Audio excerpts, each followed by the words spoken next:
మిత్రులారా, ఈరోజు మనము ధ్యానం తర్వాత ఆత్మ జ్ఞానం తెలుసుకుంటాం. ఈ ఆత్మ జ్ఞానంలో ప్రత్యేకంగా ఈరోజు ఒక అద్భుతమైనటువంటి మన పత్రిసార్ ఇచ్చినటువంటి జ్ఞానం, పత్రిసార్ కాన్సెప్ట్, పత్రిజీ కాన్సెప్ట్ అని చెప్తాం దీన్ని. అదేంటంటే మన యొక్క 5 వేళ్ళు మనల్ని యోగిగా తయారు చేస్తాయి. మన 5 వేళ్ళు మనల్ని యోగిగా తయారు చేస్తాయి అనేటువంటి ఒక అద్భుతమైన జ్ఞానం ఇది. సో దీన్ని తెలుసుకోవడానికి మనం ప్రయత్నం చేద్దాం. సో దీన్ని అర్థం చేసుకొని మన నిత్య జీవితంలో దీన్ని ఉపయోగించుకోవాలి అనేది మనం తెలుసుకుంటాం. ఓకే, ఈ యొక్క జ్ఞానము, అద్భుతమైనటువంటి జ్ఞానము మనకు పత్రిసారు లాక్డౌన్ టైంలో ఇచ్చారు. లాక్డౌన్ టైం అంటే, సో లాక్డౌన్ సమయంలో ఆ, ఎక్కువగా జూమ్లో క్లాసెస్ నడిచాయి, మీకు అందరికీ తెలిసిన విషయమే. సో అప్పుడు ఆ జూమ్లో క్లాస్ నడుస్తున్నప్పుడు ఈ యొక్క కాన్సెప్ట్ సార్ ఒక అద్భుతమైన బుక్ చదివారు. ఆ బుక్ పేరు వచ్చేసి ద బుద్ధాస్ వైఫ్. ఓకే, ఆ బుక్ పేరు ద బుద్ధాస్ వైఫ్. ఆ దాంట్లోంచి ఈ కాన్సెప్ట్ తీసి మా అందరికి కూడా అద్భుతంగా వివరించారు. ఇది మనం కొద్దిగా విపులంగా, సవివరంగా, కూలంకుషంగా తెలుసుకుందాం. మొట్టమొదటిసారిగా మనం తెలుసుకోవాల్సింది ఏంటంటే, ఈ యొక్క మనకున్నటువంటి అంటే మన మానవ దేహం అంటే, సో మానవ దేహము అంటే మీకు అందరికి తెలిసిందే. మానవ దేహ వ్యవస్థ అంటే మన దేహం ఒకటే కాదు, దేహం కనిపించడానికి దేహం మాత్రమే కదా. సో ఈ దేహము వెనక ఉన్నటువంటిది మనస్సు ఉంటుంది, బుద్ధి ఉంటుంది, దాని తర్వాత ఆత్మ ఉంటుంది. ఓకే, అంటే ఈ 4 ఉంటాయి, మనం ఒకటే కాదు. మనం ఎన్నిటి సమూహము? 4 యొక్క సమ్మేళనము, సమూహం అని చెప్పుకోవాలి ఎప్పుడు కూడా. మనందరం కూడా కనిపించడానికి మానవ దేహం, ఫిజికల్ బాడీ కనిపిస్తూ ఉంటుంది. అయితే దానికి వెనక నడిపేటువంటిది ఏంటి? మనస్సు. దాని వెనక ఏం నడుపుతుంది? బుద్ధి. దాని వెనక ఏముంటుంది? ఆత్మ ఉంటుంది. ఓకే, ఇది మనం తెలుసుకోవాలి. ఓకే, సో ఈ భూమి మీద ఒక ఆత్మ స్వరూపమై, మనం ఒక ఆత్మ స్వరూపులై ఆత్మలోకంలో ఉంటాము, ఆత్మ ప్రపంచంలో ఉంటాం. అక్కడి నుంచి మన యొక్క పేరెంట్స్ను, మన యొక్క స్థితిగతులను అన్నిటిని కూడా ఎన్నుకొని, సో నేరుగా మన యొక్క మాతృ గర్భంలో ప్రవేశించి, ఏ పేరెంట్స్ కావాలి, ఏ స్థితిగతులు కావాలి, నా యొక్క అంటే నాకున్నటువంటి ఏవైతే లక్ష్యాలు, గోల్స్ నేను పెట్టుకుంటానో, అంటే దాన్ని ఏమంటాం అంటే పర్పస్ ఆఫ్ లైఫ్ అంటాం. అంటే ప్రతి విజిట్కి ఒక కారణం ఉంటుంది కదా. కారణం లేదు కార్యం లేదు కదా. అంటే కారణం ఉందో కార్యం వస్తుంది ఎప్పుడు కూడా. There is a cause, there is effect. Okay, particularly cause leads to effect అనమాట ఆ తరం. సో ఆ విధంగా చూస్తే మనం కూడా ఈ భూమి మీద జన్మ తీసుకుంటున్నామంటే ఏవో కొన్ని ఖచ్చితంగా ఉంటాయన్నమాట. అంటే మనము పూర్వజన్మలో కంప్లీట్ చేయలేనటువంటివి, మన పూర్వజన్మలో మనతో పాటు ఉండి ఎంతో ప్రియతంగా ప్రేమపూర్వంగా ఉన్నటువంటి మన వాళ్ళు భూమి మీదకి వచ్చి ఉంటే, మనం వాళ్ళకు వచ్చి ఏదో సహాయం చేయాలని కానీ, తర్వాత ఇంకా చెప్పాలంటే అసంపూర్ణమైనటువంటి క్రియలు, కర్మలు, వాటిని తీర్చుకోవడానికి, ఇంకా చెప్పాలంటే మనం ఏమో కొత్తగా నేర్చుకోవడానికి కదా. అంటే పరలోకాల్లో అంటే మన యొక్క ఆత్మలోకాల్లో ఎన్నో విషయాలు నేర్చుకుంటూ ఉంటాం. అక్కడ కూడా నేర్చుకుంటాం, ఎందుకంటే అక్కడ నేర్చుకోవడానికి ఇంకా ఎక్కువ అవకాశం ఉంది. మనకి ఇక్కడ చాలా చాలా అడ్డంకులు వస్తాయి. అక్కడ నేర్చుకోవడానికి అత్యున్నతమైన అవకాశం. ఎందుకంటే అక్కడ వచ్చేసి అంతా మంచి మంచి ఎక్స్పర్ట్స్. చెప్పాలంటే ఇప్పుడు బాలసుబ్రహ్మణ్యం ఇలాంటి వాళ్ళు సింగర్స్. ఇక్కడ ఇక్కడ ఏమైందంటే ఆయన ఎంతో అద్భుతమైన ప్రగతి సాధించి వెళ్ళిపోయారు. సో అప్పుడు ఏమవుతుంది, పైన వాళ్ళు ఉంటారు కాబట్టి వాళ్ళు ఏ నేర్పివని నేర్పిస్తారు. ప్రతి ఒక్కరు ఏ ఆసక్తి ఉంటే అవి నేర్చుకోవచ్చు. నేర్చుకున్న దాన్ని అంటే దాన్ని మనం నేర్చుకున్న దాన్ని పరీక్ష చేసుకోవాలంటే ఎక్కడ రావాలి? భూమి మీదకి రావాలి మళ్ళీ. అంటే అక్కడ పరీక్ష చేయడానికి ఏముండదు, నేర్చుకోవడం ఒకటే జరుగుతుంది.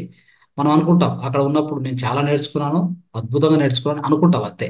కానీ భూమికి వచ్చాక అవన్నీ మర్చిపోవడము, తర్వాత ఏవో అన్ని మనకు అడ్డంకులు వచ్చి మనం నేర్చుకున్న దాన్ని సరిగా ఇక్కడ ఆ పరీక్షలో కూర్చున్నప్పుడు ఫెయిల్ అవుతా వస్తాం.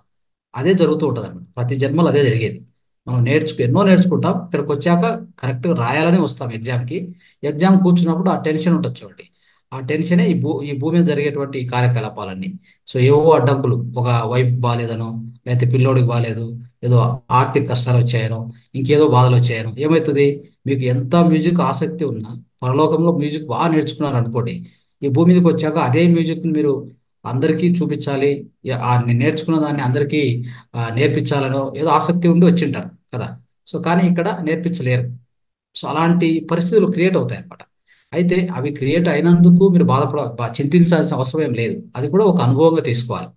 సో అనుభవం దాటిపోవాలి. అనుభవం ఒకదాని తర్వాత ఒకటి వస్తూ ఉంటాయి. అవన్నీ కూడా మనం కర్మలు, అనుభవాలు అన్ని తీసుకుంటూ మన జీవితాన్ని కొనసాగించాలి. అప్పుడు అద్భుతంగా సాగుతుంది అనమాట. సో ఇది ప్రతి ఒక్క జీవితంలో జరిగేటువంటి, సో సర్వసాధారణంగా జరిగేటువంటి విషయాలు. సరే, మన కాన్సెప్ట్కి వస్తే, మన కాన్సెప్ట్ ఏంటంటే ఈరోజు ఈ యొక్క 5 వేళ్ళు, మన యొక్క చేతికున్నటువంటి 5 వేళ్ళు కదా, ఈ 5 వేలలో ఒక అద్భుతమైన కాన్సెప్ట్ సార్ చెప్పారు. ఈ 5 వేళ్ళ ఉపయోగించుకుంటే, కరెక్ట్గా ఉపయోగించుకుంటే, ఈ 5 వేలలో దొరికే ఈ చెప్పుకున్నటువంటి కాన్సెప్ట్ ఉంది కదా, ఈ రోజు చెప్పుకున్నటువంటి ఈ యొక్క అద్భుతమైన ఈ జ్ఞానం అనేది మన ప్రతి ఒక్కరిని కూడా ఒక యోగిలాగా తయారు చేస్తుంది అని చెప్పారు సార్. అదేంటంటే బాగా అర్థం చేసుకోవాలి. మనకు చూడండి, శరీరానికి అంటే శరీరం ఉంది కదా, శరీరానికి చెవులు ఉన్నాయి, 2 చెవులు. చెవులు 2 ఉన్నాయి, నోరు ఒకటే ఉంది, చూసారా? అంటే తక్కువ మాట్లాడండి, ఎక్కువ వినండి అని అర్థం. ఓకే, వినడం ఎక్కువ చేయాలి, తక్కువ మాట్లాడాలి. ఈ వినేదాన్ని ఏమంటాం అంటే ఇప్పుడు కూడా శ్రవణము అంటాం. ఏమంటాం? కాబట్టి శరీరంతో నేను చేసేది శ్రవణం. ఓకే, శ్రవణం. లేదా బుక్ చదివాను అనుకో, అది శ్రవణమే. అంటే స్వాధ్యాయం చేశాను అనుకోండి, శ్రవణం. ముందు ముందు రోజులు అంటే పూర్వకాలం ఎలా ఉండేదంటే వినడం మాత్రమే ఉండేది. మనకు బుక్కులు లేవు. తర్వాత ఎవరు చెప్పేవాళ్ళు కూడా తక్కువే. అంటే గురువులు ఉండేవాళ్ళు, గురువులకు చుట్టూ శిష్యులు కూర్చొని వినేవాళ్ళు. అది సజ్జన సాంగత్యం. సజన సాంగత్యము, స్వాధ్యాయము, వినడం, ఈ 3 కలిపితే ఏమైంది అంటే శ్రవణం కిందకి వస్తాయి. అర్థం చేసుకోండి. ఇక్కడ ఒక మనకు ప్రత్యేకంగా ఆ 4 అంశాలు ఉన్నాయి. ఆ 4 అంశాలు మనం తెలుసుకుంటే, ఆ 4 తర్వాత చిట్ట చివరిగా ఇంకొకటి అంటే 5. ఈ 5 అంశాలు కలిపితే మనము ఒక గొప్ప మాస్టర్గా తయారవుతాం. ఈ 5 అంశాలు 5 వేలలో ఉంటాయి. ఓకే, ఈ 5 అంశాలు కలుపుకుంటే మనం ఒక గొప్ప యోగి, గొప్ప మాస్టర్గా తయారయ్యి ఈ భూమి నుంచి మనం నిష్క్రమించవచ్చు. ఓకే, సమాధి స్థితి పొంది మనం వెళ్ళిపోవచ్చు అనమాట. సో మరి తిరిగి మళ్ళీ ఈ భూమి మీదకి రావాల్సిన అవసరం మనకు ఉండదు. భూమికి వస్తున్నామంటే ఏదైనా ప్రత్యేక పరిస్థితుల్లో ధర్మాన్ని నెలకొల్పడానికి, ధర్మాన్ని చాటి చెప్పడానికి, లేదంటే ఇలాగా పత్రిసార్ లాగా ఒక కారణ జన్ములై కిందికి వచ్చి ఎంతో మంది ఒక ఏమీ అర్థం కాని పరిస్థితుల్లో ఉన్నప్పుడు ఈ లోక కళ్యాణం కోసం వచ్చి వెళ్తారనమాట. వాళ్ళకు ఎలాంటి ఉండవు, ఎలాంటి అంటుకో కర్మలు కానీ ఇంకేం ఉండదు. ఓకే, అలాంటి జీవితాలు చిట్ట చివరిగా కొన్ని ఉంటాయి. ఒక ఒకటి ఉండొచ్చు, ఉండొచ్చు, 10 ఉండొచ్చు. అది వాళ్ళ మీద ఆధారపడి ఉంటుంది అనమాట. సరే, ఈ 5 వేలలో మరి ఇంత గొప్పతనం ఉందా అంటే ఖచ్చితంగా ఉంది. ఇప్పుడు నేను చెప్పాను కదా, మొట్టమొదటిది చూడండి, ఈ 5 వేలు తీసుకుందాం. ఈ 5 వేలు ఏంటంటే ఇక్కడ ఇక్కడ ఉన్నటువంటి ఈ యొక్క చిటికెన వేలు ఈ శ్రవణాన్ని సూచిస్తుంది అనమాట. ఇది శ్రవణము అంటాం. తర్వాత ఈ యొక్క రింగ్ ఫింగర్ అంటే మన ఉంగర వేలు ఉంది కదా, ఇది మననాన్ని సూచిస్తుంది. మననము అంటాం దీన్ని. ఏమంటాం? మననము. తర్వాత దీన్ని ఏమంటాం అంటే మధ్యలో ఉన్నటువంటిది ఇది నిధి ధ్యాస అనమాట. ఈ ఈ యొక్క చూపుడు వేలు ఉంది కదా, చూపుడు వేలు వచ్చి సాక్షాత్కారం, ఆత్మ సాక్షాత్కారం అని చెప్తాం ఈ చూపుడు వేలు. ఇది లోక కళ్యాణార్థం. ఓకే, ఇప్పుడు మీకు అర్థమైంటది 5 వేలలో ఈ ఐదు ఈ 5 అంశాలు. ఓకే, అద్భుతమైనటువంటి విషయాలు ఇవి. చాలా వివరంగా మనం తెలుసుకుందాం. సో అయితే మళ్ళీ ఒకసారి రిపీట్ చేస్తాను, చూసుకోండి. చిటికెన వేలు వచ్చేసి శ్రవణాన్ని చూపిస్తుంది. ఈ యొక్క ఉంగర వేలు వచ్చేసి మననాన్ని సూచిస్తుంది. మననం అంటాం. ఓకే, శ్రవణం అయిపోయింది, మననం అయిపోయింది. ఆ తర్వాత మధ్యలో ఉన్నటువంటిది అభ్యాసం, అంటే మనం సాధన. అదే ఇది వచ్చేసి దీన్ని ఏమంటాం అంటే ప్రత్యేకంగా నిధి ధ్యాసన అని చెప్తాం. తర్వాత ఇది వచ్చేసి సాక్షాత్కారం. ఏ సాక్షాత్కారము? ఆత్మ సాక్షాత్కారం. అది ఈ యొక్క చూపుడు వేలు. తర్వాత ఈ బొటన వేలు ఉంది కదా, బొటన వేలు వచ్చేసి ఇది అంటే ఇది చెప్పాలంటే పరమాత్మ వైపు, చెప్పాలంటే లోక కళ్యాణం కోసం, లోక కళ్యాణార్థం, లోక కళ్యాణం అని చెప్తాం. అంటే ఎప్పుడైతే మనం ఆత్మ సాక్షాత్కారం పొందుతామో నెక్స్ట్ మనకు రావాల్సింది ఏంటి? మనం దేనికోసం కృషి చేయాలి? ఈ భూమి నుంచి నిష్క్రమించే ముందు అంటే అత్యధికమైన సేవ చేయాలి. ఆ సేవను ఏమంటాం మనం? లోక కళ్యాణము అంటాం. ఆ లోక కళ్యాణం అనేది ఈ యొక్క బొటన వేలు సూచిస్తుంది. సో ఇప్పుడు ఒక్కో దాని గురించి తెలుసుకుందాం విపులంగా. సో మిత్రులారా, ఇప్పుడు ఇక్కడ ఏంటంటే మొట్టమొదటిది నేను చెప్పాను కదా, చిటికెన వేలు శ్రవణము అన్నాం. ఇప్పుడే చెప్పాను మీకు, శ్రవణం అనేది ఎంత అద్భుతంగా చేయాలంటే, ఎంత గొప్పగా చేయాలనేది ఎన్నో ఉదాహరణల ద్వారా తెలుసుకుందాం. ఖచ్చితంగా ఈరోజు మనకందరికి కూడా ఈ యొక్క అద్భుతమైన జ్ఞానాన్ని సార్ అందించారు కాబట్టి దీన్ని ఎంత విపులంగా, ఎంత క్లియర్గా, కూలంకుషంగా తెలుసుకుంటే అంత మంచిది. చూడండి, 2 చెవులు ఉన్నాయి, ఒక నోరు ఉంది, అంటే ఎక్కువగా వినండి అని అర్థం. ఓకే, 2 కళ్ళు ఉన్నాయి, ఒక నోరు ఉంది, అంటే ఎక్కువ చదవండి అని అర్థం. అంటే ఊరికే మాట్లాడమని కాదు, నీకున్న ప్రాబ్లమ్స్నే ఎక్కువ చెప్పేది, నీకున్న గోడే ఎప్పుడు వినిపిస్తుండేది అది కాదు యాక్చువల్గా. అది ఆత్మ సాక్షాత్కారానికి, అంటే చెప్పాలంటే ఒక ఎన్లైటన్మెంట్కి, ఒక యోగి కావడానికి, ఒక మాస్టర్ కావడానికి ఎలాంటి విధంగా దోహదపడదు. ఏంటి? ఎప్పుడు మాట్లాడడం, నీకున్న కష్టాలే చెప్పుకోవడం, నీకున్న ఇంట్లో తలకాయ నొప్పులు ఇంకొకరు చెప్తూ ఉండడం కూర్చొని. సో వాళ్ళు వాళ్ళకి చెప్తూ ఉండడం కాదు, ఎప్పుడు కూడా గుర్తుపెట్టుకోవాలి, మనం వింటూ ఉండాలి. వాళ్ళు ఏం చెప్తుంటారో అవి వింటూ ఉండాలి. అంటే విన్నవన్నీ పాటించమని చెప్పట్లా, అక్కడ ఉన్నాయి స్టెప్స్, ఈ స్టెప్స్ అని చెప్తూ పోతాను, మీకు అర్థం అవుతుంది.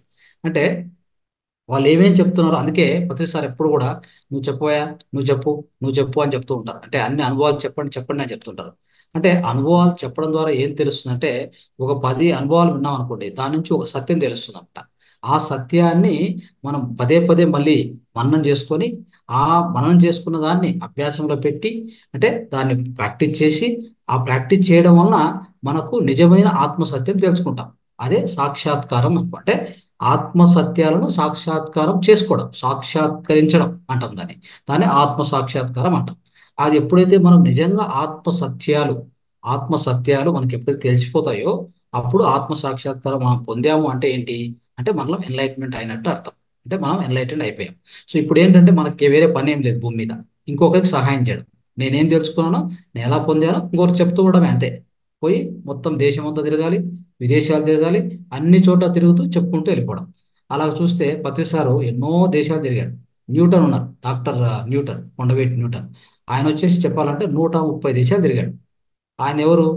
మన యొక్క పత్రిసారి యొక్క మొదటి శిష్యుడు, అంటే మొదటి బ్యాచ్ లో ఉన్న శిష్యుడు.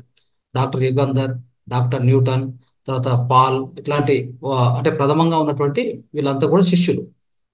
శిష్యులు అంటే సో మా సార్ దగ్గర నేర్చుకున్నటువంటి వాళ్ళు, మొదటి బ్యాచ్ అని చెప్పొచ్చు. ఆయన ఏం చేశాడు? ఇవన్నీ తేల్చుకుని ఈ విధంగా ఈ 4 స్టెప్పుల్లో ఆయన కంప్లీట్ చేసుకొని, ఐదో స్టెప్ ఉంది కదా, ఐదో అంటే ఈ బొటనవేలు ఉంది కదా, అది లోక కళ్యాణం. ఈ లోక కళ్యాణం అనేది విస్తారంగా చేస్తున్నాడు ఇప్పుడు. 130 దేశాలు తిరిగాడు చూడండి. మనం ఎందుకు తిరగకూడదు? మనం ఎందుకు చేయకూడదు? మనం ఎందుకు చెప్పకూడదు? ఇవన్నీ తెలుసుకోవాలి. అంటే మనం ఆత్మ సాక్షాత్కారం మనం పొందితే మనం చెప్పగలం, లేకపోతే ఎలా చెప్పగలం కదా. సో కాబట్టి ఇంకా ఇంకా దీని గురించి ఇంకా క్లియర్గా తెలుసుకుందాం చూడండి. ఇప్పుడు ఏమైందంటే ఈ శ్రవణం దగ్గరకు వద్దాం. ఈ శ్రవణం అనేటువంటిది మిత్రులారా, ఇంత ముందు రోజుల్లో ఎక్కువగా ఎవరో గురువు చెప్తూ ఉంటే మనం వినేవాళ్ళం. అంటే అప్పుడు ఈ బుక్కులు ఇవన్నీ ఉండేది కాదు, ఎక్కువ గ్రంథాలు ఉండేవి కాదు. ఈ రోజుల్లో ఎన్ని గ్రంథాలు ఉన్నాయి, ఎన్ని బుక్కులు ఉన్నాయి తెలుసుకోండి. సో చూస్తూ ఉంటే ప్రతి ఒక్క గ్రంథము అద్భుతమైన జ్ఞానం ఇస్తుంది మనకి, కదా. సో అలాగా చెప్తూ ఉంటే వినడం కూడా శ్రవణమే, మనం చదవడం కూడా శ్రవణమే. తర్వాత ఇంకెవరైనా అనుభవాలు వినడం అంటే అదే సజ్జన సాంగత్యం అని చెప్తాం కదా. సజ్జన సాంగత్యం కూడా ఏమవుతుంది? శ్రవణం కిందకే వస్తుంది. ఈ 3 విషయాలు మీరు అర్థం చేసుకోండి: వినడము, చదవడము, తర్వాత వేరే వాళ్ళ అనుభవాలు వినడము, వేరే మాస్టర్తో సజ్జన సాంగత్యం, సత్సంగం చేయడం. ఇవన్నీ కూడా శ్రవణం కిందకి వస్తాయి. సో ఎలాంటిదంటే చూడండి, మనకి ఈ కాన్సెప్ట్ సార్ చెప్పారు. ఆయన ఏం చేశారు? ఒక బుక్ చదివారు, ది బుద్ధాస్ వైఫ్ అని. దాంట్లో యశోధర అంటే బుద్ధుని యొక్క భార్య యశోధర. ఆమె చెప్పినటువంటి కాన్సెప్ట్, ఆమె బుక్ అంతా చదివితే సార్కు వచ్చిన కాన్సెప్ట్ ఇది. అర్థమైందా? అంటే ఆయన ఏం చేశారు అక్కడ? స్వాధ్యాయం చేశారు. అదేంటిది? శ్రవణం కదా. ఆ శ్రవణాన్ని ఆయన తెలుసుకున్న దాన్ని మనందరికి చెప్పారు. మనం విన్నాం అనుకోండి, అది కూడా మనకు శ్రవణం అవుతుంది, ఖచ్చితంగా అది శ్రవణం అవుతుంది.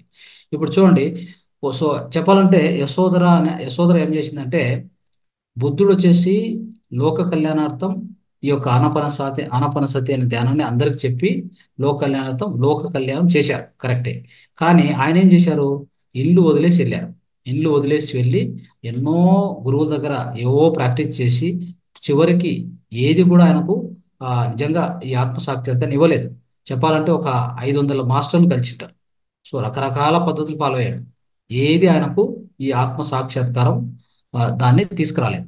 అంటే చివరగా ఆయన కనుక్కున్నది వచ్చేసి ఆనాపానసతి కదా.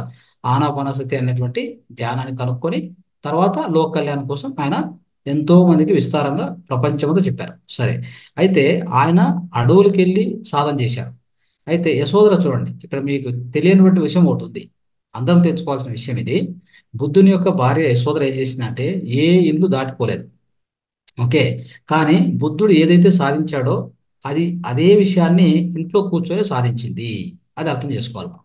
ఎలాగా అంటే, ఆమె ఏం చేసిందంటే ఎన్నో గ్రంథాలు చదివి, సో ఎన్నో విధాలుగా అంటే ఆమె ఒక గ్రూప్ను క్రియేట్ చేసుకొని ఇప్పుడు ఎలా మనం చూడండి, పిరమిడ్ స్పిరిచువల్ సొసైటీస్లో మనం ఏం చేస్తాము? ఈ యొక్క ధ్యానం చేయడానికి కోసం ఏదైనా అడవులకు వెళ్ళామా, హిమాలయాలకు వెళ్ళామా, అయితే ఏదైనా పర్వతాలు దాటి వెళ్ళామా, ఇంకేదైనా కొండల్లో కోనలో కూర్చొని ధ్యానం చేశామా? లేదు కదా. ఇంట్లోనే హాయిగా ఒక సాంబారు, ఇడ్లీ, వడ, దోశ, ఇంకా చెప్పాలంటే మనకి ఏం కావాలో ఇష్టంగా ఉన్నట్టు చేసుకొని తింటూ, సో మన ధ్యానానికి కూడా రోజు పొద్దున్న ఒక గంట, మధ్యాహ్నం ఒక గంట, సాయంత్రం ఒక గంట చేసుకుంటూ ఎంత అద్భుతంగా ఉంది ఇది. అంటే మనం పూర్వపు రోజులాగా బుద్ధుడు కదా అడవులకు పోయి అక్కడ ధ్యానం చేసి సత్యాన్ని తెలుసుకోవడం అంత కష్టాలు పడాల్సిన అవసరం లేదు. అర్థం చేసుకోవాలి. ఇదంతా కూడా మన సార్ వచ్చేసి ఈ విధంగా మనం తయారు చేశారు. Pyramid spiritual societies moment Yashodhara party మనం యశోధర చేసేటువంటి పద్ధతి అర్థమైందా? యశోధర ఏం చేశారో మనం అదే చేస్తున్నాం. బుద్ధుడు చేసినట్టు చేయట్లా, చేయాల్సిన అవసరం లేదు. అలా చేస్తే చూడండి, అలా చేయడం వల్ల మనకి నిజంగా ఏదో వచ్చేస్తుందంటే కాదు. సో అద్భుతంగా మన ఇంట్లోనే కూర్చొని మన సాధన మనం చేసుకుంటూ, అంటే ఓ పక్క స్వాధ్యాయం చేసుకుంటూ సజన సాంగ ఇప్పుడు చూడండి, మీరు అందరూ కూడా జూమ్కి వచ్చారు. దీంట్లో ఏం జరుగుతుంది మీకు? సజన సాంగత్యం అద్భుతంగా జరుగుతుంది కదా. సో దీన్ని ఏమంటాం మనం? శ్రవణము అంటాం. ఈ శ్రవణాన్ని ఇన్ని విధాలుగా చేసుకోవచ్చు అనమాట. ఆ విధంగానే యశోధర చేసి ఈ ప్రపంచానికి ఆమె ఒక బుక్ అదొక బుక్ ఉంది. ఆ బుక్ మీరు అందరు చదవాలి. The Buddha's wife. Okay, Yashodhara అని ఆ బుక్. సో దీంట్లో మనం ఇన్ని అద్భుత విషయాలు తెలుసుకుంటాం. ఏంటంటే ఆమె ఇంట్లోనే కూర్చొని ఆమె ఒక సమూహాన్ని, సంఘాన్ని తయారు చేసుకొని వాళ్ళందరూ ఎప్పుడెప్పుడు రెగ్యులర్గా మనం ఎలా ఇలా కలుస్తూ ఉంటామో సజన సాంగత్యం కోసం, వాళ్ళు కూడా అలా కలిసి సజన సాంగత్యం చేసుకుంటూ ఆమె ఎన్నో విషయాలు వాళ్ళకి చెప్తూ వాళ్ళ నుంచి ఈమె నేర్చుకుంటూ, సో చివరికి బుద్ధుడు పొందే ఆ యొక్క అత్యున్నత స్థితి, అదే ఆత్మ సాక్షాత్కారం ఉంది కదా, ఆమె పొందేసింది. అర్థమైందా? ఒకసారి బుద్ధుడు వచ్చాడు వాపస్, అంటే తిరిగి మళ్ళా అంటే రాజ్యస్థ ఆ దేనికి ఆ ప్యాలెస్కి వచ్చాడు. సో ప్యాలెస్కి వచ్చినప్పుడు ఆమె అడుగుతుంది, సరే మీరు ఈ యొక్క అంటే ఇంట్లో వదిలేసి అడవులకు పోయి మీరు ధ్యానం చేశారు కదా, అదే విషయాన్ని నేను ఇంట్లో కూర్చొని నేను సాధించాను కదా అంటే, కరెక్టే అని చెప్పి ఒప్పుకుంటాడు ఆయన. ఓకే, అంటే ఇది కరెక్టే, నువ్వు చెప్పింది కరెక్ట్, నువ్వు చేసిందే కరెక్ట్ అని చెప్పి కూడా ఒప్పుకుంటాడు. సో అలాగ ఉంటుంది అనమాట. కాబట్టి మనకి ఇది అది అద్భుతమైన అవకాశం మిత్రులారా, గుర్తుపెట్టుకోండి. సో ఇప్పుడు కొన్ని ఉదాహరణలు చెప్తాను. మన అంటే మన పతి సార్ గురించి మనం చెప్పుకుంటే, సార్ ఏం చేశారంటే ఆయనకు మొట్టమొదటిగా ధ్యానం అంటే తెలియదు. ఓకే, సో అప్పుడు 1974 70 ఆ ప్రాంతంలో వాళ్ళ ఫ్రెండ్, అంటే వాళ్ళ స్నేహితుడు రామచిన్నారెడ్డి అయిన ఒక ఆయన, ఆయన ద్వారా ధ్యానం అంటే ఏంటో తెలుసుకున్నాడు. అంటే ఆ శ్రవణం జరిగింది అంతే. అప్పట్లో బుక్కులు అవి ఇంకేం లేదు. ఆయనకు ఆ శ్రవణం ద్వారా తెలుసుకున్నాడు ధ్యానం అంటే ఏంటి అని. సో ఆ తర్వాత చిన్నగా అంటే తీగ లాగితే డొంక కదులుతుంటారు చూడండి, తీగ లాగితే డొంక కదులుతుందంట. ఆ విధంగా ఆ తీగ ఒకటి దొరికింది. ఆ తీగను పట్టుకొని అట్లే ప్రయాణం చేశాడు. పెద్ద డొంక కదిలి ఇప్పుడు ఈ రోజు మనము ఈ యొక్క జూమ్లో ఉన్నాం. అర్థమైందా? అంటే ఈ యొక్క పిఎస్ఎస్ఎం అనేటువంటి డొంక, పెద్ద డొంక కదిలిపోయిందంట. సో అలాగ తయారైంది ఈ యొక్క పిఎస్ఎస్ఎం. అర్థమైందా? సో అలాగా ఆయన ఆ రోజు చేసిన శ్రవణము ఈ రోజు ఎంతవరకు వచ్చింది చూడండి, ఎంత లోక కళ్యాణం జరిగిపోయింది ఆయన నుంచి కదా. ఈ 40 సంవత్సరాల్లో సార్ చేసినటువంటి గొప్ప ఈ యొక్క ఆధ్యాత్మిక ప్రయాణంలో ఎంతో మందికి లోక కళ్యాణం చేశారు ఆయన కదా. ఆ విధంగా జరుగుతుంది అనమాట. ప్రతి ఒక్కటి అలానే ఉంటది. కొన్ని ఉదాహరణలు చెప్తాను మీకు. ఇప్పుడు బుద్ధుని యొక్క బుద్ధుని యొక్క భార్య, అదే యశోధర చేసినటువంటి గొప్ప విషయం కూడా అదే. అంటే ఇంట్లో కూర్చొని శ్రవణం చేసుకుంటూ, మననం చేసుకుంటూ, ఆ అభ్యాసం చేసుకుంటూ, అంటే ప్రాక్టీస్ చేస్తూ ఆత్మ సాక్షాత్కారం పొందేసింది ఆమె. ఇంట్లోనే పొందింది, ఎక్కడ బయటికి పోలేదు, ఏ అడవులు పట్టుకొని పోలేదు, ఎక్కడ కష్టాలు కూడా పడలేదు.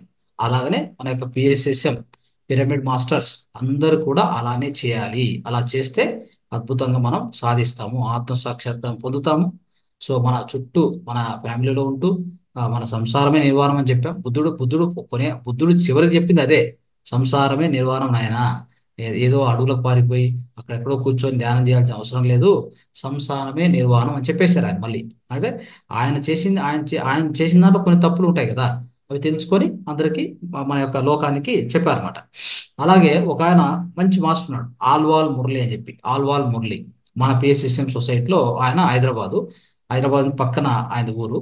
అయితే ఒకసారి ఏమైంది చూడండి, ఆయన ఏమైందంటే హైదరాబాద్కి వచ్చి వెళ్తూ ఉన్నాడు. వెళ్ళేటప్పుడు మధ్యలో ఆగాడు. ఆగినప్పుడు ఇది ఒక బజ్జీ బండి దగ్గర ఆగాడు, బజ్జీ తీసుకుందామని. అతను ఏం చేశాడంటే, ఒక ఆయన ఆ బజ్జీ కట్టించాయని ఒక పేపర్ తీసుకొని ఈ బజ్జీలన్నీ వేసి కట్టించాడు. అదేంటంటే ఆ పేపరు ధ్యానం పాంప్లెట్. చూడండి ఎట్లా ఉందో. ఆ ధ్యానం పాంప్లెట్ ఈ బడ్జీలన్నీ తిన్నాక ధ్యానం పాంప్లెట్ చూశాడు. ఆ పాంప్లెట్ చూస్తానే ఆయనకి ధ్యానం అంటే ఇది ఇలా చేస్తే ఈ విధంగా అవుతుంది, మీరు ఆత్మ సాక్షాత్కారం పొందుతారు, ఇవన్నీ మొత్తం రాసి ఉన్నారు ధ్యానం వల్ల లాభాలన్నీ. చూశాడు, నేరుగా ఇంటికి కూడా పోలా. అది అడ్రస్ చూశాడు, ధ్యానం అంటే ఎక్కడ ఉంది, అది కర్నూలు ధ్యాన కేంద్రము, మొట్టమొదటి బుద్ధా పిరమిడ్ ధ్యాన కేంద్రం ఉంది కర్నూలులో. మొట్టమొదటి ధ్యాన కేంద్రం మన పిఎస్ఎస్ఎం సొసైటీలోనే చెప్పాలంటే. సో నేరుగా అడ్రస్ తీసుకొని అక్కడికి వెళ్ళిపోయాడు. సో అక్కడికి వెళ్ళిపోయి, సో అక్కడ ఆ ధ్యానం ప్రాక్టీస్ చేయడం మొదలు పెట్టాడు. సార్ అప్పుడు లేరు ఊర్లో. ఒక వారం తర్వాత వచ్చారు. సార్ వచ్చేంత వరకు వెయిట్ చేసి ధ్యానం చేస్తూ ఆయన కలిచారు. అప్పటితో ఆయన ప్రయాణం స్టార్ట్ అయింది. స్టార్ట్ అయ్యి ఈరోజు కొన్ని లక్షల మందికి ఆయన ధ్యానం చెప్పగలిగారు. చూడండి ఏం జరిగింది ఆయన ఆ జీవితంలో అంటే, ఒక్క శ్రవణం. ఆయనకు శ్రవణం ఎలా జరిగింది స్నేహితులారా? ఒక పాంప్లెట్ ద్వారా జరిగింది. ఎవరికి? ఆల్వాల్ మురళి గారికి కదా. ఇది అద్భుతమైన విషయం. అంటే అంటే శ్రవణంలో అంత గొప్పతనం ఉంది అని అర్థం. కాబట్టి మనం కూడా ఎప్పుడు కూడా ఏం చేయాలి? శ్రవణం చేస్తూనే ఉండాలి, వింటూనే ఉండాలి, మాట్లాడడం కాదు. ఊరికే నోరు పడేసుకొని మాట్లాడుతూ ఉంటే ఏం ప్రయోజనం లేదు. ఎంత ఎక్కువ మాట్లాడితే అంత కష్టమే. ఎంత ఎక్కువ మాట్లాడితే అంత కష్టాలు వస్తాయి. ఎంత ఎక్కువ మాట్లాడితే అంత తొందరలు అవుతాయి. ఎంత ఎక్కువ మాట్లాడితే అంత శక్తి మనలోంచి బయటికి వెళ్తూ ఉంటుంది అనమాట. తర్వాత మాటలు ఎంత అందుకే సార్ చెప్తారు, తక్కువ మాట్లాడు ఎక్కువ విను అని చెప్తారు సార్. అంటే శ్రవణం ఎక్కువ చేయండి అని చెప్పడంలో ఇదంతా మీకు ఉదాహరణ చెప్తూ వస్తున్నాను అనమాట నేను. ఓకే, ఇంకో ఉదాహరణ చెప్తాను. ఒక మేడం, ఆమెకి అంటే ఆమె హైదరాబాదే. సో ఇద్దరు పిల్లలు, 17 ఏళ్ళ ఒక అబ్బాయి, 15 ఏళ్ళ ఒక అబ్బాయి. 17 ఏళ్ళ అబ్బాయి ఏం చేస్తారంటే, ఒక ఏదో ఎగ్జామ్లో ఫెయిల్ అయిందని చెప్పి సూసైడ్ చేసుకుంటాడు. అంటే పైన బిల్డింగ్ నుంచి దూకి చనిపోతాడు. చనిపోతే ఆమెకు అర్థం కాదు. ఇక ఎంత కన్ఫ్యూజ్ అయిపోతుంటే ఆమె, చివరికి ఆమె కూడా నేను బతికేది ఎందుకు, నేను కూడా చనిపోవాలనే నిర్ణయానికి వచ్చేస్తుంది ఆమె. అంటే పూర్తి డిప్రెషన్కి వెళ్ళిపోతుంది అనమాట. సో అలా జరుగుతుంది. సో సరే ఇంకేం చేస్తుందంటే, ఒకసారి ఎవరో ద్వారా ఒక పాంప్లెట్ దొరుకుతుంది ఆమెకి. ఇలాగనే ఉంది పాంప్లెట్. ఆమె చదువుతుంది దాంట్లో. ఇదేదో ధ్యానం అంట, ఇది నాకు ఆ, ఏదో సహాయం చేస్తుంది అని చెప్పేసి, ధ్యానం ఎక్కడుందని చెప్పేసి హిమాయత్ నగర్లో అక్కడ ఉండే సెంటర్కి వెళ్ళిపోతుంది ఆమె. సెంటర్కి వెళ్ళిపోయి కూర్చొని ధ్యానం చేయడం మొదలు పెడుతుంది. ఒకే ఒక్క మంత్లో ధ్యానంలో ఎంత అనుభవాలు సాధించిందంటే ఆమె, తిరిగి ఆయన చనిపోయినటువంటి ఆ కొడుకుతో మాట్లాడడం మొదలుపెట్టింది. చూడండి ఎలా ఉందో. అంటే అతని ఆత్మతో మాట్లాడడం మొదలుపెట్టింది ఒక 1 మంత్లోనే. అప్పుడు ఆమెకు తీరిపోయింది అనమాట. ఇంకా అంటే ఆమెకున్న బాధ అంతా వెళ్ళిపోయింది, డిప్రెషన్ వెళ్ళిపోయింది, దాని నుంచి బయటకు వచ్చింది. తర్వాత ఆమె గొప్ప మాస్టర్గా తయారైంది. అర్థమైందా? సో ఆమె ఎంతో మంది ప్రచారం, ఇప్పుడు కూడా ఎంతో మందికి ధ్యానం ప్రచారం చేస్తుంది రెగ్యులర్గా. అంటే చనిపోయిన ఆ చనిపోయినటువంటి ఆ ఆత్మతో మాట్లాడడం వల్ల ఆమెకు తృప్తి కలిగింది. చెప్పాడు ఆ అబ్బాయి కూడా, మమ్మీ నేను చాలా బాగున్నాను, ఆరోగ్యంగా హాయిగా ఇక్కడ ఉన్నాను, ఆనందంగా ఉన్నాను, నువ్వేం బాధపడద్దు, సో నీ జీవితాన్ని ఆనందంగా గడుపు అని చెప్పి చెప్తాడు. చెప్పడం వల్ల ఆమెకు ఇంక అంతటితో తృప్తి అయిపోయింది అనమాట. ఇలా ఉంటుంది అనమాట, ఇలా ఉంటుంది. మనం అర్థం చేసుకోవాలి ఇవన్నీ. సో సో ఇలా ఉంటుంది కాబట్టి మనం ఏం చేయాలి? ఎప్పుడు శ్రవణం చేస్తూ ఉండాలి. ఎంత శ్రవణం చేస్తే అంత మంచిది మిత్రులారా. ఇప్పుడు అర్థమైందా? ఈ శ్రవణం అనేది ఇది, ఈ యొక్క చిటికెన వేలు అని అర్థం. ఓకే, సరే. శ్రవణం అయిపోయింది. శ్రవణం అయిపోయిన తర్వాత మనం మనం మళ్ళీ ఏం చేయాలి అంటే, విన్నాము, బాగుంది, వినినంత మనకు లోపలికి వెళ్తుంది కదా. విన్నంత లోపలికి వెళ్ళాక దాన్ని ఏం చేయాలి మనము అంటే, మననం చేసుకోవాలి. మళ్ళీ ఒకసారి దాన్ని తిరిగి దాన్ని గుర్తు చేసుకోవాలి. ఏమేమి మనం విన్నాం, ఏమేమి చదివాం, ఏమేమి విన్నాం, ఏమేమి చూసాం. ఓకే, అవన్నీ కూడా మళ్ళీ ఒకసారి మనం గుర్తు చేసుకోవాలి. దాన్ని రివిజన్ అంటాం. చూడండి, రివిజన్ అంటే మళ్ళీ మనం ఒకసారి రిపీట్ చేసుకోవాలి, లేదా మర్చిపోతాం కదా. ఎక్కడో ఎన్నో వింటాం, విన్నవన్నీ గుర్తుంటాయా? అవన్నీ ఒకదాని తర్వాత ఒకటి మర్చిపోవడం కూడా జరుగుతుంది. కాబట్టి దాన్ని మళ్ళీ ఒకసారి రిపీట్ చేసుకోవాలి. అంటే దాన్ని రివిజన్ అంటాం. చూడండి, దాన్ని మననము అంటాం. ఏమంటాం? మననం అంటాం. సో శ్రవణం అనేది ఎవరు చేస్తారు? శరీరం చేస్తుంది కదా, చెవులు చేస్తాయి. కరెక్టా? ఇప్పుడు మననం ఎవరు చేయాలి? మనస్సు చేయాలి. ఎవరు చేయాలి? మనస్సు. కాబట్టి ఏంటి? ఇది శరీరము, ఇది మనస్సు. అర్థం చేసుకోవాలి. ఓకే, ఇది మనస్సు, మననం చేసేది మనస్సు అని అర్థం చేసుకోండి. ఓకే, సో ఇప్పుడు మంచిగా మననం అయింది. ఓకే, అంటే మనసుతో మనం మళ్ళీ రిపీట్ చేసుకున్నాం, తెలుసుకున్నవన్నీ మళ్ళీ ఒకసారి గుర్తు చేసుకున్నాం, మర్చిపోకుండా కదా.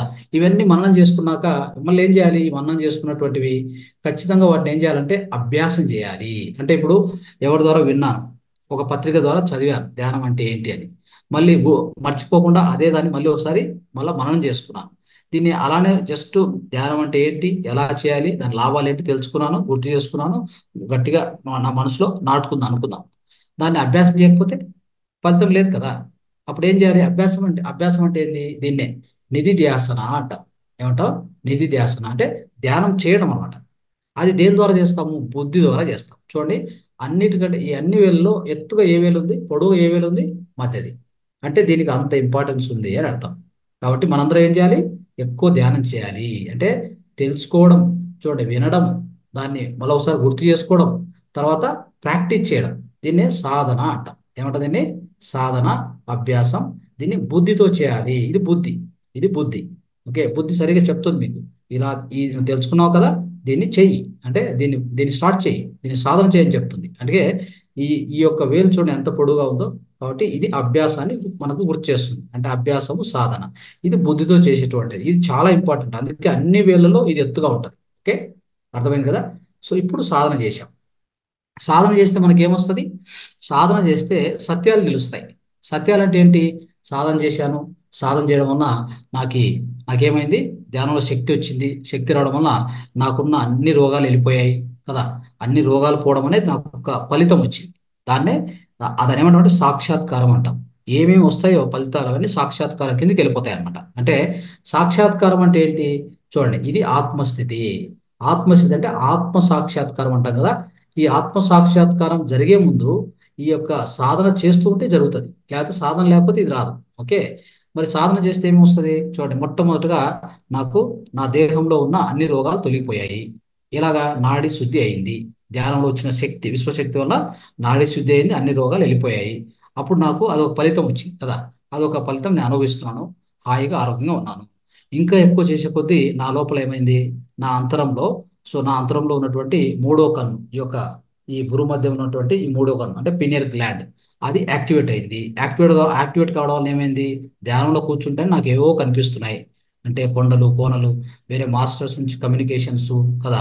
మీకు మీ మీ యొక్క పూర్వీకులు ఎవరైనా చనిపోయింటే వాళ్ళతో కమ్యూనికేషన్ చేయడము, ఇలాంటివన్నీ జరుగుతున్నాయి. అంటే ఆస్ట్రల్ కమ్యూనికేషన్ అది జరుగుతుంది ధ్యానంలో. అవన్నీ మీకు కనిపిస్తున్నాయి, వినిపిస్తున్నాయి, అన్నీ జరుగుతున్నాయి. అంటే అక్కడ మీకు ఏమైందంటే, ఓహో, నేను ఈ యొక్క దేహము మనసు కాదు, నా లోపల ఒక ఆత్మ ఉంది. ఈ ఆత్మ అనేది నిజమైనటువంటిది. నిజము సత్యమైనది ఆత్మ. ఆ సత్యమే నిత్యము. ఆ ఆత్మతత్వం ఉంచండి, అది మీకు బోధపడుతుంది. అంటే ఆత్మ గురించి మీకు ఒక ఎరుక, ఆత్మ గురించి ఒక హెచ్చరిక, ఆత్మ గురించి ఒక అవేర్నెస్ అక్కడ స్టార్ట్ అవుతుంది అనమాట. ఎప్పుడు? ధ్యానంలో మీకు వచ్చే అనుభవాల నుంచి. సో ఈ అనుభవం రావాలంటే ఏం చేయాలి? అభ్యాసం చేయాలి. అభ్యాసం అనేది ఎంత ఇంపార్టెంట్ అంటే అంత ఇంపార్టెంట్. అర్థం చేసుకోండి. కాబట్టి ఈ అభ్యాసం చేయడం వలన మనకి, అంటే సాధన చేయడం వలన మనకు ఆత్మ సాక్షాత్కారం వస్తుంది. అంటే ఎప్పుడైతే ఈ యొక్క ధ్యానంలో మనకు హాస్టల్ ట్రావెల్ జరగడము, మూడో కన్ను తెరుచుకోవడము, మన లోపల ఈ యొక్క ఇంట్యూషను, తర్వాత మన లోపల కొన్ని మన అంతరంలో మెసేజెస్ రావడము, టెలిపతి యాక్టివేట్ కావడము, ఇట్లా ఎన్నో ఎన్నో మన యొక్క క్లియరో ఆడియన్స్ అంటాము. క్లియరో వీడియో అంటే అన్ని దృశ్యాలు కనపడము, ముందు అంటే ముందు అంటే ఫ్యూచర్ గురించి మనకు తెలియడము, మన పాస్ట్ లైఫ్ తెలుసుకోవడము, మన ప్రజెంట్ లైఫ్ యొక్క ఇంపార్టెన్స్ తెలుసుకోవడము, అంటే ఈ జీవితం యొక్క ఉద్దేశం తెలుసుకోవడము, ఇన్ని జరిగినప్పుడు ఏమవుద్ది? ఖచ్చితంగా మీకు ఆత్మ సాక్షాత్కారం కలిగింది అని అర్థం. ఈ ఆత్మ సాక్షాత్కారం అనేది కలుగుతుంది. దీన్ని మనం ఏంటంటే ఆత్మ సాక్షాత్కారం అంటే ఈ చూపుడు వేలుకు సంకేతం అనమాట. ఇది ఎప్పుడైతే జరుగుతుందో మిత్రులారా, అంటే మీకు ఆత్మ సాక్షాత్కారం పొందినప్పుడు ఇంకేముంటుంది చెప్పండి? అంటే ఈ భూమి మీద మనము ఏది చేయాలనుకున్నామో అది చేయగలిగాము. అంటే ఈ యొక్క మనం ఏంటి నిజంగా చూడండి, ఎప్పటి వరకు ప్రాబ్లం అంటే, నేను దేహము, నేను మనస్సు అనుకునే ఈ యొక్క భూమి మీద ఒక 80% జనాలు ఉన్నారు ఇప్పటికి కూడా. ఎంతమంది ఉన్నారు? వాళ్ళు ఏమనుకుంటున్నారంటే, నేను దేహము, నేను మనస్సు అంతే. ఇంకా దానిపైన వాళ్ళకి తెలియదు. బుద్ధి ఉంది అని కూడా తెలియదు. చూడండి, బుద్ధి ఉంది అని కూడా తెలియదు. ఆ లెవెల్లో ఉన్నారు జనాలు. సో మనం ఏం చేసాము? ఈ 5 స్టెప్స్ ఉపయోగించుకొని అద్భుతంగా ఈ యొక్క 3 స్టెప్స్ ఉపయోగించుకొని 4 స్టెప్కి వచ్చాం. ఓకే, ఈ 4వ వేలు చూపిస్తున్నటువంటి దానికి ఆత్మ సాక్షాత్కారానికి వచ్చాం. ఇక్కడ ఆత్మతత్వం తెలిసిపోయింది. అంటే నిజము, ఆ నిజం ఉంది కదా, నిజం అనేటువంటిది అది బట్టబయలైపోయింది అనమాట. అంటే పూర్తిగా మనకు పూర్తిగా అది వికసించింది. దాంట్లో ఉండే రహస్యం తెలిసిపోయింది. జీవిత రహస్యం అనమాట. దాన్ని ఏమంటారు? దీన్ని జీవిత రహస్యం అంటారు. ఆ జీవిత రహస్యం ఎప్పుడైతే కనుక్కున్నామో, రహస్యం కనుక్కుంటే ఏమవుతుంది? ఇంకా ఏదని చూడండి, ఒక రహస్యం తెలుసుకున్నాం అనుకోండి, అది ఇంకా ఓపెన్ అయిపోయినట్టే కదా. సో ఆ రహస్యాన్ని తెలుసుకోవడమే నిజమైనటువంటి విజయము. ఇదే మన ఆత్మ విజయము అంటాం. ఓకే. ఈ ఆత్మ విజయం ఎప్పుడైతే అయిందో మనకి, ఇంకేం చేయాలి మనము? ఇక మనకు తెలిసిపోయింది మన జీవితం ఏంటి, మన ఉద్దేశం ఏంటి. సో అన్నీ కూడా మన పూర్వజన్మలు, సో మన ముందు ఉన్నటువంటి నెక్స్ట్ ముందు జన్మలో మనం ఏం చేయబోతాం, ఇవన్నీ ఎప్పుడైతే మనకు తెలిసిపోతుందో అప్పుడు మనం ఏం చేస్తామంటే లోక కళ్యాణం వైపు నడుస్తాం. లోక కళ్యాణం చూడండి, ఇది చిట్ట చివరగా ఇదేంటిది లోక కళ్యాణం అంటే మనం తెలిసిన దాన్ని ఇంకోరికి చెప్పడం.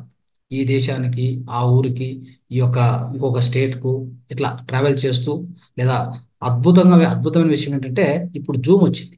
ఈ జూమ్లోనే మీరు ఎంతమందికైనా చెప్పొచ్చు. ఇప్పుడు నేను చూడు ఇక్కడ కూర్చొని నేను బెంగళూరులో ఉన్నాను, కానీ మీ అందరితో కూడా నేను నా యొక్క జ్ఞానాన్ని పంచుకుంటున్నాను కదా.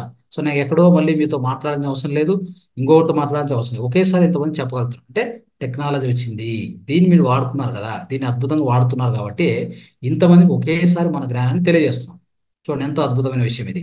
సో ఇలాగ ఏమవుతుంది, మన యొక్క ఈ యొక్క అంటే శ్రవణము, మననము, ఈ యొక్క నిధిధ్యాసనం అనేది అద్భుతంగా జరుగుతుంది. అంటే ఈ శ్రవణం మననం ఉంది కదా, ఎంత అద్భుతంగా మనము ఈ జూమ్ ద్వారా చేసుకుంటున్నాము, టెక్నాలజీ ఉంది కాబట్టి కదా.